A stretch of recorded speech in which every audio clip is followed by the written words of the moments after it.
Malaprops has been so creative during this entire pandemic, experimenting with hybrid events. I was here in the store last week for Ed Southern's book launch, and the Malaprops folding chairs are not the most comfortable chairs in the world, but it felt mighty good to be back in the store in person. And I know all of you here in the live audience tonight are feeling the same way, even as you squirm.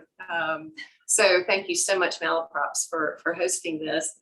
I have the pleasure of introducing my friend, Jen Fawkes. So I'll just read a little bit of her bio. Jen's debut book, Mannequin and Wife, came out, published by LSU Press, and was a 2020 Shirley Jackson Award nominee. Won 2 2020 Forward Indies. It won the gold in short stories and honorable mention in literary fiction, and was named one of Large Hearted Boy's favorite short story collections of 2020. Her second book, Tales the Devil Told Me, won the 2020 Press 53 Award for short fiction. Her work has appeared in One Story, Lit Hub, Crazyhorse, the Iowa Review, and many others. She holds a PhD from the University of Cincinnati, an MFA from Hollins University, and a BA from Columbia University. The recipient of the 2021 Porter Fund Literary Prize for Tales of Devil. It's actually for my. Oh, it's for my Mannequin whole and body of Wife. work. Oh, your For whole body, my her entire whole body of work. That's awesome. It's a nice. Awesome. And she lives in Little Rock, Arkansas with her husband, Bill, who's here tonight, and her 2 kittens named Tessio and Clemenza. Yeah. And I got to know Jen about 10 years ago when she and I were both students in Tommy Hayes's class with the Great Smokies writing program. And Tommy is in the audience tonight. So it's wonderful to see Tommy. I remember when that was the first class I had taken in a long time. And I was I was just blown away by Jen's writing talent, and coached her for my writing group along with some other people in the class because they were such good writers. So I had the pleasure of being in a writing group with her before she headed off to Hollins for her MFA. And I got to see this collection in its infancy. So it's really, really special to see it now when it's out in the world. It's really awesome. So let's talk about the book. Okay. So for people who aren't familiar with it. Just to say quickly, Heather was one of the first readers of the book, and she suggested the book's title. So she gave me. So I'm kind of the fairy godmother of sort of the co-author. She gave me invaluable feedback, and also I want to say too, I had taken one writing class before the one, again, through the Great Smokies, the one that first one I had, but where Heather was one of my classmates. And the first round of stories that were turned in was Heather's was the first one I read, and 2 others. And I was like, I read Heather's story first, and I was like, I don't think I belong in this group of writers. Wow, this is insane. And that story and other stories of hers that I read at that time are in her story collection that's coming out in January, McMullen Circle, which is a connected series of stories that take place at a school that's on a circle in Georgia, on a road circle. No, there's a mountain at the center of this circle, and there's a school there. It's based on a real place, right? Yeah. But anyway, so I was equally blown away by her writing, and then as I was like, oh no, I better drop this class. And then I read the next 2, and I was like, oh, okay, wait, these are more, because Heather's was just so wonderful, So I thought maybe I could hang with the other writers in the class. I'm glad she stuck it out. That's great. Yes, but yeah. So tell us about the collection. Just a little bit about the book. This book, I did my MFA at Hollins, as Heather said. I was here in the writing group taking classes through the Great Smokies, and then I applied to MFA programs, and I ended up going to Hollins. And MFA is a 2 to 3 year. It used to be the terminal degree for creative writing. Now, increasingly, you need to, if you want to teach, which those jobs are really around. They're not, they're kind of thin on the ground, but you really need to do the PhD, which I also did. But this was before I went off for the MFA. I was here, and so my first year in the program, I tried starting a couple different novels during my first year, and they weren't working. So I decided sometime close to the end of my first year that I would instead tackle a story collection for my thesis project. And my first idea was to retell, the Odyssey is a very important text for me. I first encountered it when I was 15 and was in a production of it at a local children's theater in Little Rock, Arkansas, where I'm from. Then I read it in college and read it again. And I thought that I would retell the Odyssey from the point of view of all the characters that Odysseus encounters during his travels. So a story about the Lotus Eaters and Circe and etc. And I presented it to my workshop group at Hollins, and they were like, So the first story I wrote was A Moment on the Lips, which is about Polyphemus the Cyclops eating Odysseus and his men, or not Odysseus, but Odysseus' men. And I presented it to my workshop group, and they were like, this is really great, but a book like this just came out that does this exact same thing, retells the Odyssey from the point of view of the people. So I was like, oh no. I hate when that happens. It happens to me all the time. So I decided, I loved the Polyphemus story though, and I decided to try to figure out a different container that could hold that story and other stories. And I don't remember when the eureka moment happened, but I had the idea of perhaps like, well, Polyphemus is a great villain, and the story that I wrote about him sort of shed a new light on him as a living being, sort of as a character and sort of as a living being. So I decided to see if I could take other famous popular villains from various eras of lit and retell their stories, putting the villain at the center in some way. So some of the stories take place in the world that the villain was originally operating in. Some of them I take the villain out and put them into different situations. I wanted there to be a lot of variety. I'm the kind of reader who loves variety. I tend to, if a collection, by the third story, I feel like I'm reading the same story over and over again. I generally won't finish a book of short stories. I like variety, and I like wildness and for things to happen. So one of my goals was I wanted every story, in addition to, I wanted people who are familiar with the original text to get all the little Easter eggs or whatever you want to call it, get all the details that are from the original text. But I also wanted anyone who didn't know the texts, as in I wanted, if you only know that Sherlock Holmes was a fictional Victorian detective who knew a guy named Watson, I'd still like for you to be able to find a story that is about his arch nemesis Moriarty enjoyable. So I was trying to do a lot of things at once. I mean, I guess the stories are fairly ambitious. So I finished it. I wrote it during that last year of the program, the summer before, and during the summer. And then it was at that point that Heather read the early stages, or read it in its early stages. And what we learned in our MFA is that in our MFA program is that is that story collections aren't saleable. So you really need to have a novel to get an agent who will sell 2 books for you.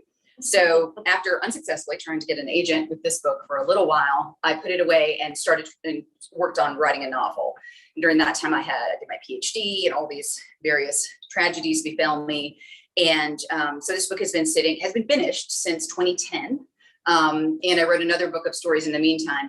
And after I kind of, back in 2019, I was like, hey, maybe I'm not going to be able to write this novel that can land me an agent and get me all that stuff. Maybe I should try to start publishing these collections. So I started submitting them to publication contests and good small presses.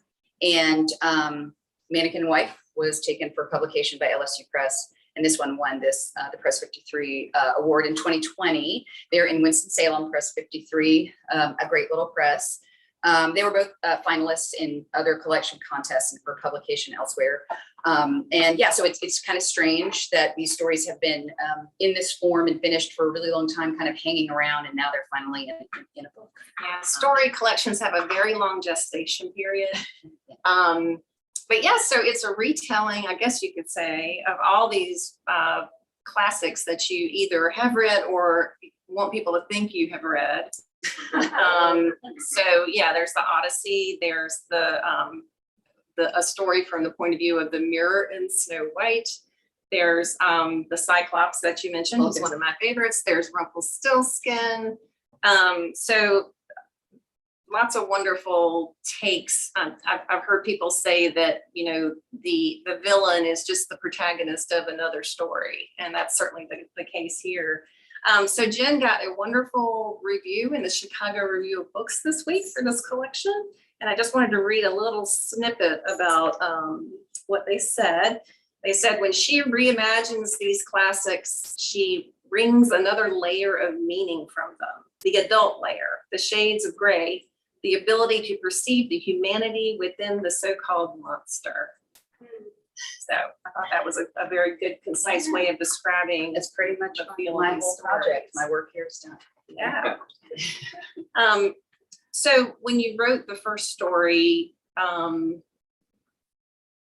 sounds like you didn't quite know that you knew you wanted it to be a collection, but you didn't realize it would be a completely different collection than what you started out to do. So how did you decide which story to write next? Well, I guess, after I had the villain idea, I made a long list of villains. And I wanted to do, there's Shakespeare. I wanted to do some Greek mythology. Medusa's in here. Polyphemus is in here. Shakespeare's in here. Medusa plays in an all-girl band. The Gorgons. But they all wear burlap sacks over their heads so they don't turn everybody to stone. They're kind. The second story that I wrote was actually Never Never. So, the Polyphemus story, A Moment on the Lips and Never Never are stand at two ends of the spectrum. Polyphemus story is you're in the world of the Odyssey. And I referred to the Odyssey the entire, while I was writing that story, it's beat for beat the Odyssey. Like what happens in Polyphemus's cave, I had the Odyssey next to me and I kept just going back through it. And everything that happens is represented in that scene. The particular scene, and if you don't know it, it's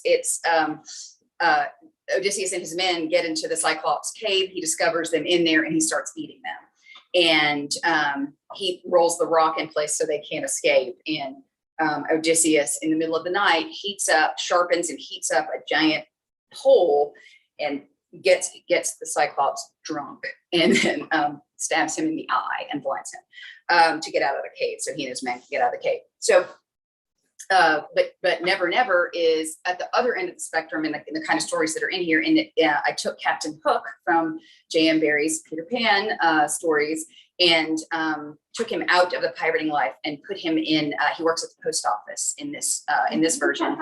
And the story is narrated by his stepson. So he has married a woman and his stepson is also named Peter. And his stepson is a sort of rebellious young man.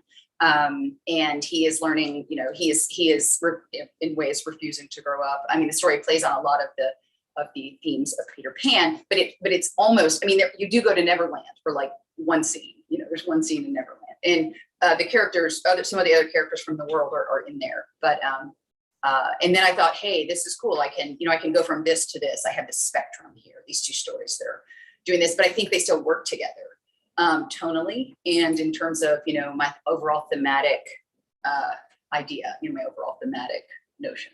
Mm-hmm. So. Yeah, some of them are brought into the present and yes. Suburbia. Medusa, she's playing in the band, she's dating a plastic surgeon. Yeah. So for me, one of the most fun parts about reading this collection was it really made me want to go back to the original text and see what Jen used that was in the original and what she made up. Because you really can't tell as you're reading the stories. So that's pretty fascinating. Yeah. And I think the one I have never read was Rebecca. So I've seen the movie, but I haven't read the book. So I need to go back and read that and see if Mrs. Danvers gets her own story in this collection. So, yeah, Mrs. Danvers. And I've been fascinated by Mrs. Danvers since I first saw Rebecca, the Alfred Hitchcock film, when I was a very wee child. My dad was a big Hitchcock fan, and we watched his entire oeuvre when I was very small. And and I've watched them all many times since. But and then in college I took this, and I'll talk about this a little bit. Maybe I had this fantastic class that I loved. I was an anthropology major in undergrad, and then by the time I was a junior, I realized I really should have just gone ahead and been an English major because all I wanted to do was read. And I was like, monkeys and human bones.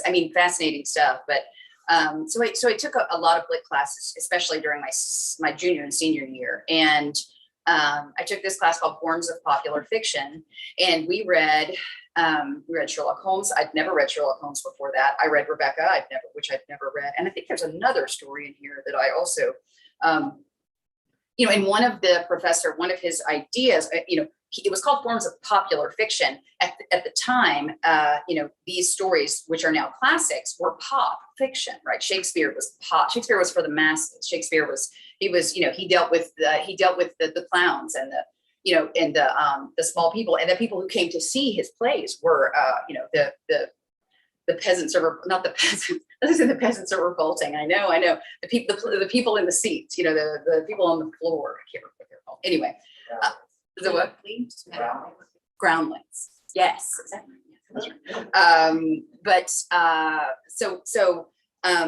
He emphasized, and that was interesting to me because I had never thought of, that we look at Sherlock Holmes today or something that was written in the late 19th century, and to most, especially young people right now, it's like, wow, this is so hard to get through. It's like so wordy and there's so much here. And it was like complete penny, it was like, oh, give me that broadsheet, back in the Victorian era, people were like, woo, this is hot stuff, and today, young people are like, what is this crap? But so pop, maybe that's what made me start thinking about the way in which the popular art of one era becomes the fine art or the high art of the next. And this is a cyclical thing that's been happening, throughout, the history of literature. And it's just, it's a sort of a natural progression. You can see why it happens, but I'd never really thought about it so pointedly before. So that was, and I have found, and this is one of the things I didn't know about my writing before I started writing, but that I've discovered is that I have this real need to sort of break down the dichotomy between high art and low art. I think that they belong together. I think they complement each other. And I don't really think there's any difference between them. I feel that oppositional forces are connected and actually influence and play off each other. One of those dichotomies that works that way being high art and low art. And one of my just things I love to do is mash them together. And I hope that it shows something new about both art forms in a way to do that. It is interesting. There does seem to be this sort of like, on the part of literary fiction writers or readers, there's kind of a suspicion of anything popular, because if too many people like it, it must, not be high art, as you call it. And yet those are the best stories. So it's great when you do merge them.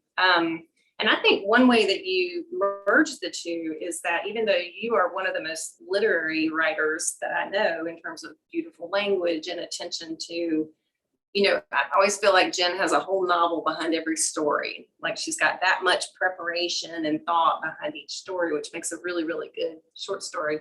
But one way that you make it accessible is you have a lot of humor in your stories. Yes. So do you want to read, I guess from the Cyclops story, is that a good illustration of the humor, or the opening? Or maybe Rumpelstiltskin? Read the doctor part from Rumpelstiltskin.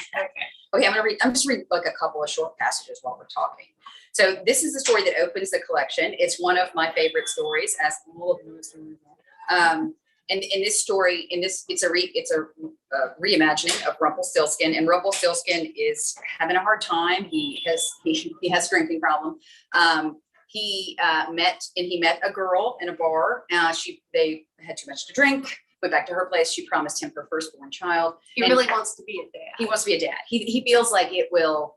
And this isn't something. I think this is kind of a thing. He feels like parenthood will right his listing ship. Right. He feels like, I used to feel this way, and then I didn't have any children, and now I'll never know. But like maybe that would sort of pull you out and make you not so focused on yourself. Like it's going to help me to be. I think many people probably feel this way. There's a way in which I feel like people who never have kids aren't, in many ways don't really make it fully into adulthood, and I'm one of those people. So, but the eternal children who never. But I do have cats, so which just makes me a crazy lady, I guess. So humor. So the characters you're going to read about is the doctor who thinks that he's doing the girl a favor by saving her from Rumpelstiltskin. My stories are a bit hard to contextualize because a lot happens in them. But the Rumpelstiltskin is a Rumpelstilt. That's what the creature that he is are actually called. He comes to the hospital. He's arrived at the hospital. He said, "Hey, I'm here for my child." And he talks to the girl for a bit. And then the third main character of the story, who's a doctor who works at the hospital, enters the scene. So the story roves between the doctor, the girl, and Rumpelstiltskin. And this is the introduction of the doctor. Okay, sorry. The girl tried to pass off the tiny man as a third cousin, a native of New Guinea, but Dr. Schmidt had grown up in the forests of Bavaria, and though he was piloting a benzodrine-fueled rocket into the 30th hour of a 36-hour shift, he knew a Rumpelstilt when he saw one. The creatures had haunted the cottage of his grandparents, who'd raised him after his father was buried beneath an avalanche of deceptively feathery-looking snow while attempting to scale the Matterhorn, and his mother crawled into a bottle of schnapps. From then on, Dr. Schmidt caught only rare glimpses of his Mutti slumped in front of the alehouse. Fie, his grandmother would say, dragging him toward the market, avoiding the hollow blue eyes of her daughter. But the boy could not turn away from his mother's gaze. According to his grandmother, schnapps was manufactured by the devil, and she kept it around the cottage for one reason only: to catch Rumpelstilts who could not resist it. At night, she would set out large bowls of the liquor, and the boy often woke to the sound of surprisingly robust singing. Sitting up, he would discover a drunken Rumpelstilt stumbling across the foot of his bed. His grandmother would bind the incapacitated creature and carry him to the woodpile behind the cottage. If you let them go, they just keep coming back, she would say in response to her grandson's protestations, as she hoisted the great axe over her head, as she swung it down and into the tree stump, cleaving the Rumpelstilt neatly in two. The boy watched her dispatch hundreds of the creatures in this fashion, and though he usually wept, the sight of the Rumpelstilt halves rising briefly to hop on one foot always cheered him. He hadn't seen a Rumpelstilt since he'd left Bavaria for the rapturous rigors of Yale Medical School, but a Rumpelstilt was definitely sitting beside the girl who'd given birth to the as yet unnamed premature infant in Incubator 7 of the neonatal intensive care unit. Dr. Schmidt found this girl tragically beautiful, and he'd been struggling with the desire to rescue her from herself and from the cold world. Benzodrine gave him a godlike sense of omniscience, and he was certain that beneath her unwashed, glassy exterior, the girl was as pure as the mountainous snow that had buried his Vati under the Matterhorn. He was also certain that the Rumpelstilt was menacing her, and a surge of protective feeling welled up in his broad Bavarian breast. So that's Dr. Schmidt. So each of the point of view characters is on a different drug in this story. The Rumpelstilt is drunk. I missed that. The girl is on painkillers, and the doctor is on Benzodrine. So, you know, that's interesting because the very first story I ever read of yours in Tommy's workshop was about people who were addicted to laudanum. It was kind of a future, slightly future. Was it the dystopian? Was it the feral child living under the porch, or no? I think it was the feral child living under the porch. Yeah. So that's good. Yeah. So maybe addiction is a theme that runs through your story. Oh, absolutely. yeah. No, there's absolutely. It's in. I mean, it's as someone who has done it all and been I'm a straight arrow. I've never taken anything, but I've had a lot of experience with addiction, and I think that I'm not someone who writes directly about my life, and I can't imagine that I ever will. I like to come at subjects in an indirect fashion, which is why I write fiction. I don't think that it's possible to write nonfiction because everything that's written is filtered through human consciousness and is not real. It is therefore made up and constructed. It's like documentaries.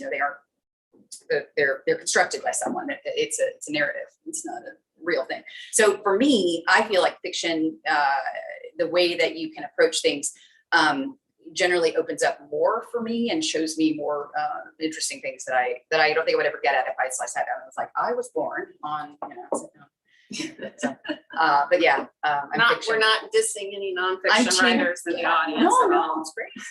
But I'm just teen fiction all the way. Many people have asked me why I don't write, because I've had a really insane life. Like I have really weird stuff that's happened to me. But And that's really what, sells now. It's all that anybody wants to read is nonfiction. That's not true. Which is sad for everyone. People are gonna want to read this book. Yes. And the the order link is available to those of you who are watching online. So listening to that passage about the doctor, you've woven in, you obviously did some research on Rumpelstilts and what it's like in a hospital. Oh, yes. And schnapps, perhaps. Oh, yes. All of these things. So my question is, talk about, some of the other outside research you had to do to kind of fill in these traditional stories. Yeah. Okay, great. That is happy to talk about that, because in addition to reading all of the source texts before I wrote each story, I also did quite a bit of outside research. And even though my work is quite fantastical and doesn't seem to be particularly based in reality, for everything that I write, I do tons and tons and tons of research. So for instance, there is the longest story, which is essentially a novella, is called The Tragedy of Claudius, Prince of Denmark. And it's about Claudius, Hamlet's uncle, who was the villain in the play Hamlet. And it goes back, it's a prequel to Hamlet, and it tells the story of what happened to Claudius and Big Hamlet, Hamlet's dad, when they were boys, and goes forward from there and ends with the events of the play, and ends at the end of the play. So for this, I had to research first a lot about poultry and waterfowl, because the old king, who is King Hamlet and Claudius, Big Hamlet and Claudius's dad, becomes convinced that the story kicks off with, he has become convinced that the souls of all those he's killed are being reborn as chickens and ducks and geese, and he has to collect them and beg their forgiveness. Is that actually in the Shakespeare play? I could not. No, the mad great grandfather is entirely my invention, and gives so the young boys, because they feel that their father is mad, they decide that they have to kill him because they're afraid that he will. That they're in a war with Norway, who was their main enemy at the time. Fortinbras is moving in, and they're like, we're gonna lose Denmark if we don't do something.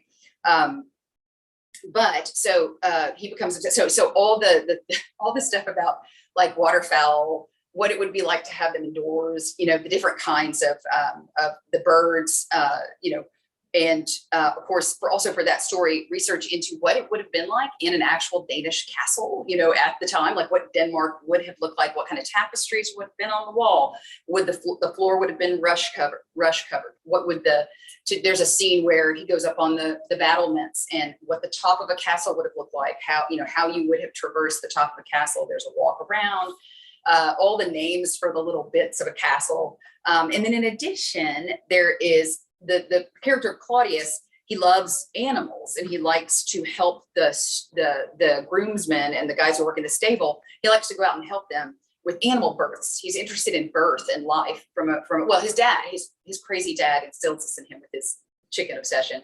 But he goes. There's a scene in particular where he goes out and he has to help a horse who's having a difficult foaling. And so how that would have happened, how a country vet essentially helps a horse give birth to a foal. That was a lot of research, and it's for this one scene in the book, this one scene in this long story in the whole book. And like for Never Never, the Peter Pan story, I did a lot of research on seafaring and ships, which I like doing anyway, because I've always been also weirdly fascinated with seafaring. And then Tiny Bones, which I'm probably going to read something from. Tiny Bones is the story of the witch who ate Hansel and Gretel. And for that, I had to, she's a baker. So she's a baker by trade. She learned when she was a girl, and that's how she supports herself throughout her lonely life. And so she outfits her home with candy. The fact that she outfits her home with candies and icing and various things is like, she gets the idea because she builds these enormous pastry creations that she decorates with icing and candy. And so she gets the idea to brighten up her house from these structures that she builds. I know nothing about German baked goods. I don't bake. I don't cook. I don't know. I know Pfefferness, and the piece is full of different baked goods and candies and various confections that are German and I looked these all up and researched them. And I even went so far as to, like what density, what would this kind of bread make a good brick? Like, could you, how would you make windows, spun sugar? So I did tons and tons of culinary research for that story. Can you imagine what ads Facebook suggests for her when she's like, yeah. So, so it was, there was a lot of research that went into like, for instance, with Mrs. Danvers, which the story, about Mrs. Danvers, what it would have been like. I have her growing up in an orphanage, and what the English countryside would have been like at that time when she first comes to Manderley and sees this enormous, estate where she's going to be living. And all of the stories really involved some heavy duty research in addition to my.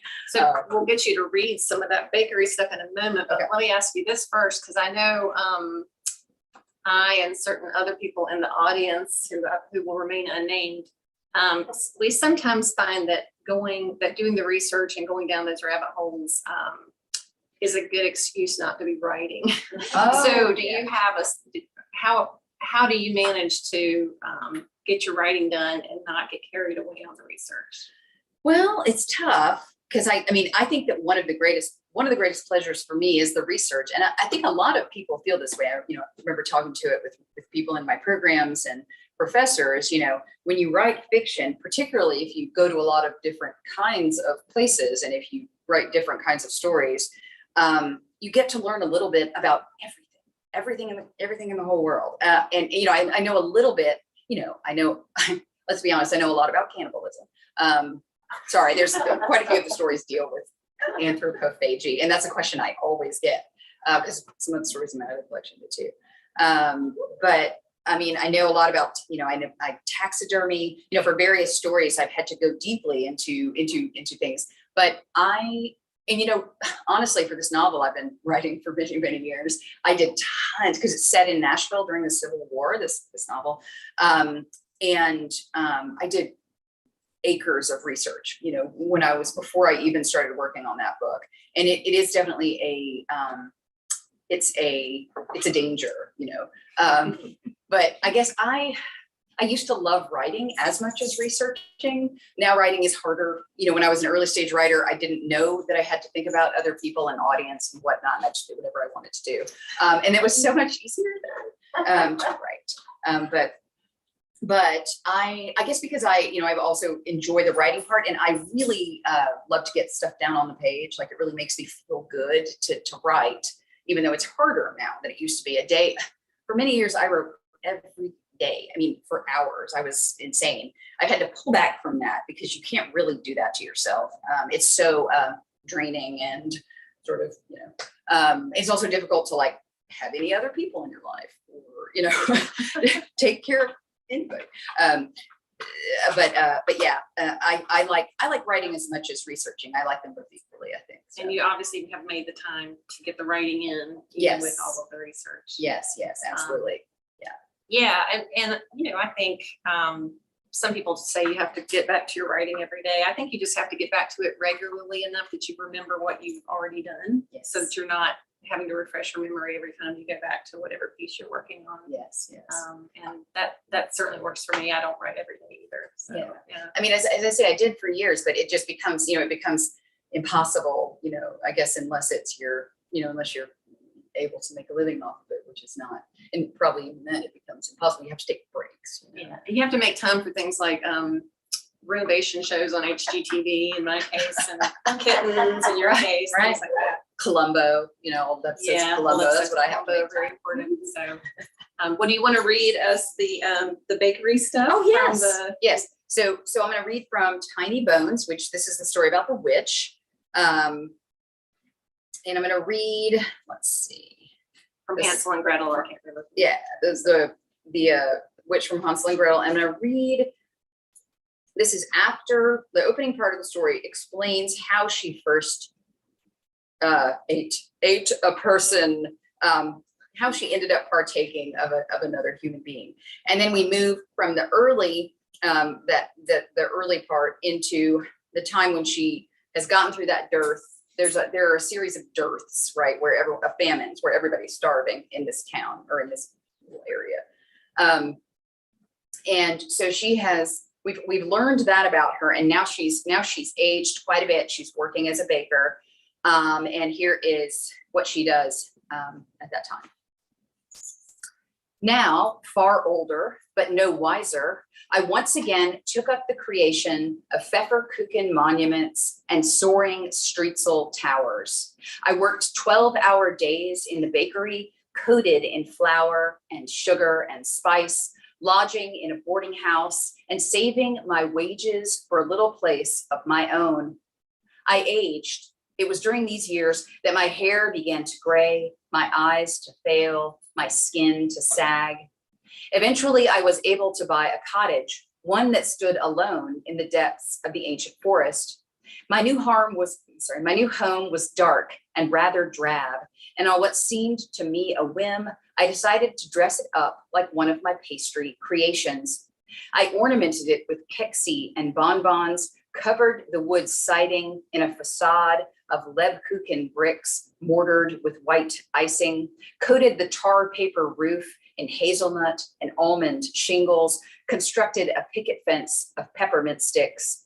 I lined the walkway with gargantuan gumdrops and replaced broken window panes with clear spun sugar. I made similar modifications to the interior, trimming the walls with a licorice chair rail, Plotchen baseboards, and marzipan molding, tiling the kitchen with hard butterscotch, crafting furniture from kip burlm and ribbon candy. I bought a colossal iron oven, one that took up a third of my kitchen, and started working from home, crafting my elaborate models on commission or carting them to the pastry shop to be displayed and sold. I'd been in my little house for better than a year, oblivious to my deepening isolation, when on a crystalline autumn afternoon, I heard a strange sound, a scratching and scrambling. I thought squirrels or chipmunks were racing over the roof of my cottage, but when the sound persisted, then grew louder, I hoisted myself up from the table, where I sat constructing a stolen and marzipan windmill, and stepped onto the porch. Descending to the yard, I turned to glance up at the roof. That was when I spied the boy. He was perhaps 10 years old, with dark hair and large sunken eyes. He straddled the roof ridge, a brown ring around his lips, a melting shingle gripped in each gooey hand. "What do you think you're doing?" My voice creaked with disuse. "Don't be angry," the boy said. "I've only eaten 4 shingles, and you have so many." "Come down from there," I said. "It's dangerous. You might fall." Once he'd shimmied down a drain pipe, he offered me the remains of the shingles. "I'm sorry," he said. "I haven't eaten in days, and when I saw your house, I couldn't help myself." I dismissed the shingles with a wave of my hand. "Where are your parents?" The boy dropped his head. "Never mind," I said. "Come inside." My mouth is watering. It makes me want to walk over to Kilwin's after this and get something sweet to eat. Yeah, it's jam packed with pastries and it's sort of in I guess contrast with its sort of darkish subject matter. It's quite like colorfully ornamented. Yeah, and yet it's such a beautiful story. In the end, you really come to sympathize with this character. Her backstory and the loss that she's experienced, and it's really a beautiful story. So thank you. Are we good on time, Stephanie? We are. Okay, great. I'm just here for whenever you're ready for questions. Okay, awesome. So I guess one question I had was, having done this myself not too long ago, when you're trying to create a collection of stories and you're trying to make choices about what comes first, what comes last, like talk a little bit about how you curated the stories. Did there come a point where you knew you needed a certain type of story at a certain place in the collection and had to kind of, commission yourself to write one, or Mhm. talk a little bit about that? Okay, yeah, I guess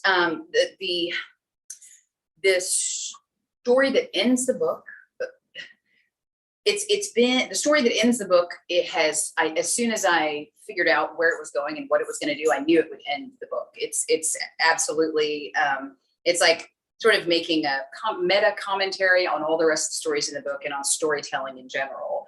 And I knew that would be the last story in the book. I originally, the opening story has been the opening story for a long time, the story about Rumpelstiltskin. And that came about at the time, around the time when Heather read the book, when I actually wrote a frame tale in which the devil told, in which the girl sold her, so it was based on Faust, in which a girl sold her soul to the devil for the stories in the book. So it was like she met up with the devil, and they were, moving all around the world and doing crazy stuff together. And he tells her this series of stories in exchange for her soul. So that was, and then also I decided I wanted to open it with the quote that opens it from Rumpelstiltskin.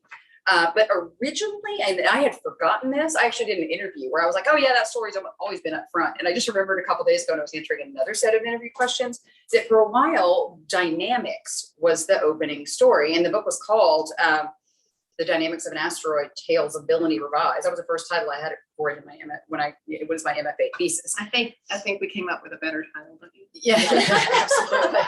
That was a lame title. But the story Dynamics is told from the point of view of a female mathematician, Victorian era, who's obsessed with Professor Moriarty, who's Sherlock Holmes's arch nemesis. And it has metafictional commentary on storytelling. So other people don't like metafictional comments on things as much as I do. So I ended up, moving stories. I ended up taking stories that I thought were more attention grabbing and immediately would emotionally hook you, and moving them to the front of the book, because that's smart doing. But the order that's here, they've been in this order for a long time. And the Tragedy of Claudius, which is it's about 55 pages, that's always been in the middle. I never had it. Sometimes people will open a collection with a novella or close it with a novella.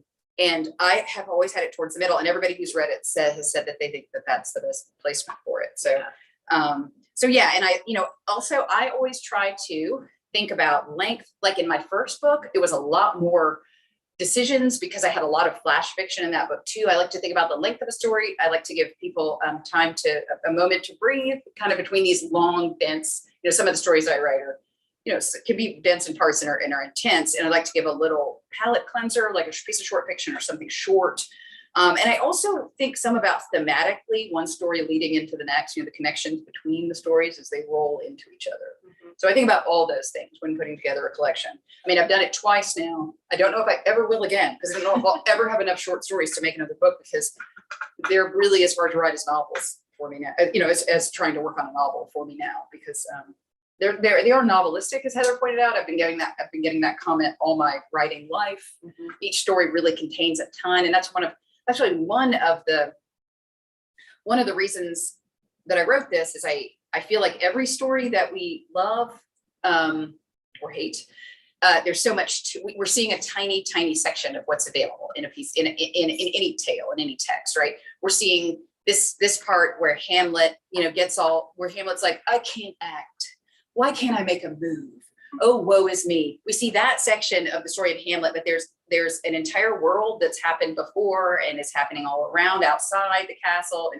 And I hope one of the things I hope this book does is it opens up stories that you think and shows you that you don't actually know. There's a lot you don't know, and that each of us is rewriting every story. Our whole lives are like a rewritten story, right? We're all living a life and we think it's a certain story, but there are all these other people who are having different experiences all around us. So we're all simultaneously living these stories. And I think of life as a story. So that may not have made much sense, but I'm going to say it anyway. So we probably better make some time for questions, don't you think? Okay. We do have a question from our online audience, but I'll start with the audience here. Does anybody have a question? I'm going to read this other question while y'all are formulating your brilliant questions. So, from a fellow writer, Tessa Fontaine. Oh, yay. And Tessa says, Jen, I love how you're talking about these readings. What do you think it is we gain or learn through retellings? What do they give us that other kinds of stories do? Okay. It's sort of, I was sort of just beginning to touch on this with what I just said. But I think that if you, every story is a retelling. There are no new stories. I mean, everybody knows there's nothing new, right? But I think that it opens the world for us in ways to look at something that we thought of as a hermetically sealed, closed text. The story of the witch from Hansel and Gretel. She is absolutely evil. She eats children. Boo.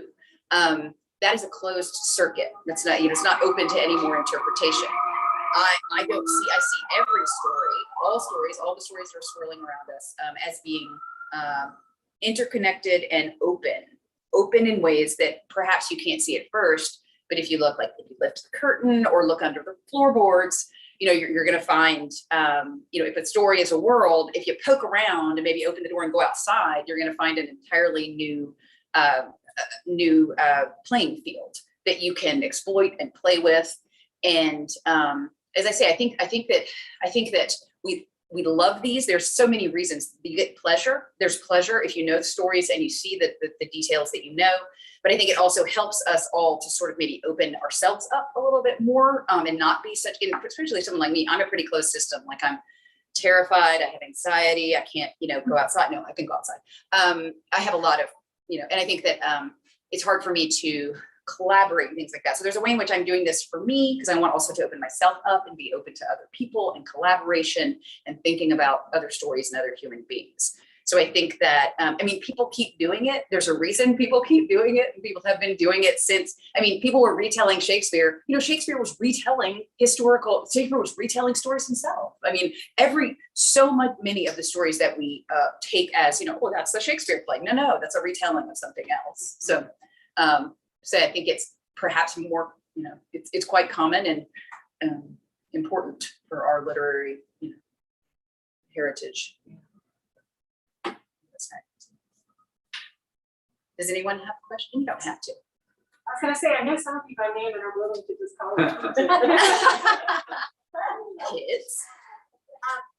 Jen, do you, when you start a story, have you ever felt like, oh no, I think this is a novel instead, or do you know right off the bat whether it's a novel or a short story for you? Well, so let me rephrase the question. Okay. Repeat the questions to make sure that our online audience. So when you start a story, do you know whether it's determined it's going to be a short story or a novel? Okay. I think so. When I was exclusively back when I was writing these stories and writing stories after this, I focused when I first started writing on my own, had never taken a class, just decided I'm going to try to write fiction, something I'd been thinking about since I was a child, but hadn't ever tried until I was over 30.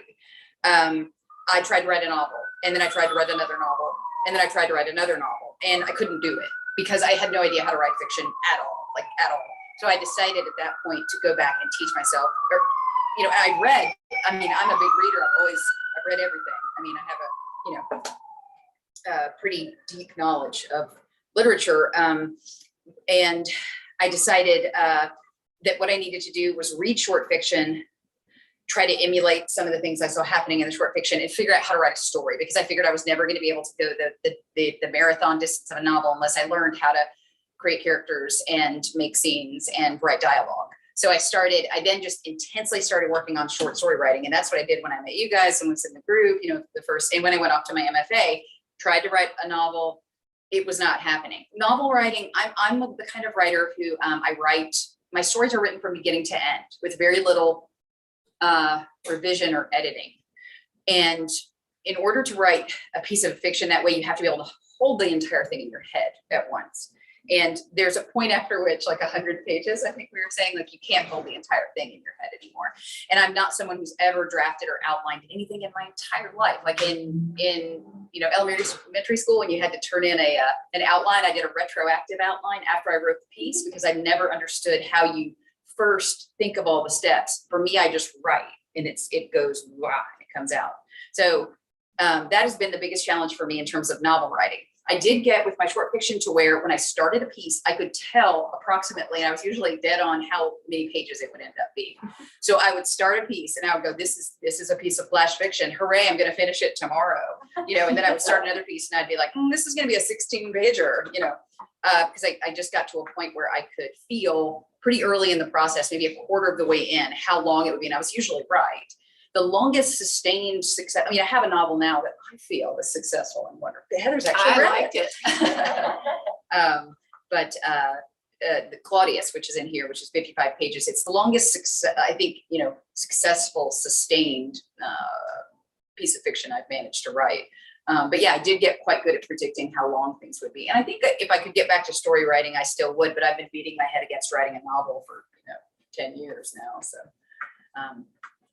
I think, if you are a short story writer, you should write short stories, and publishing, forget what they say. Alice Munro, for example, she never even tried to write novels because she knew she was a short story writer. So I know you're going to argue with me about that, but that's my 2 cents worth. But I don't think of myself as a short story writer. I think I can write short stories, but that's not all I want to write. I want to write a novel.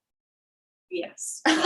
But yes, having completed 2 fine collections, I think you are a short story writer. You may also be a novelist, but you certainly are a short story writer. Absolutely.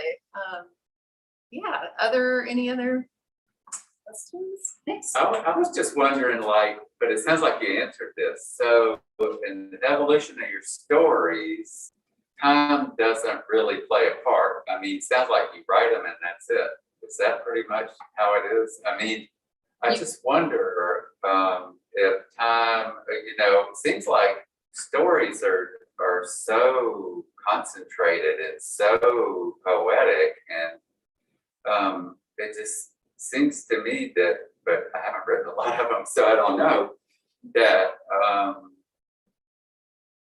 that things might occur to you after you're done. And for instance, what was it, 10 years before that book came out? Yeah. And so when you went back and looked at those stories, was there anything that you wanted to do to them, or that was? Yeah. So that's a great question. Tommy's asking about her process. Do you just lay it down and it's pretty much the way it's going to be forever? That's or do amazing. you go back over time and revise? Yes. Yeah. Wow. That's what I meant when saying that I don't draft or. Yeah, I just sort of wanted to This is why revisit that to make sure I was hearing the right thing. This is why I have. You can't write. You just can't write it all. You can't write long form fiction that way. You have to find some way to break it up into some sort of smaller chunks to do long form fiction. For me anyway. This is what I have found. So, but I haven't written. A new short story in quite a long time at this point. This was all also. I was crazed when I wrote these stories. I had some sort of brain fever.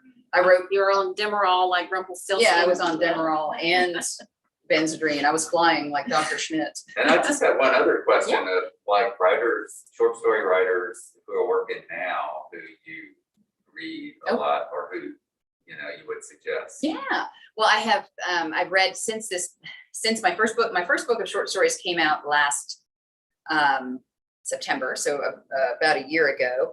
And I'm not much of a social creature. But I started trying to reach out and get to know other people when I knew I had my first book coming up, get to know some other story writers.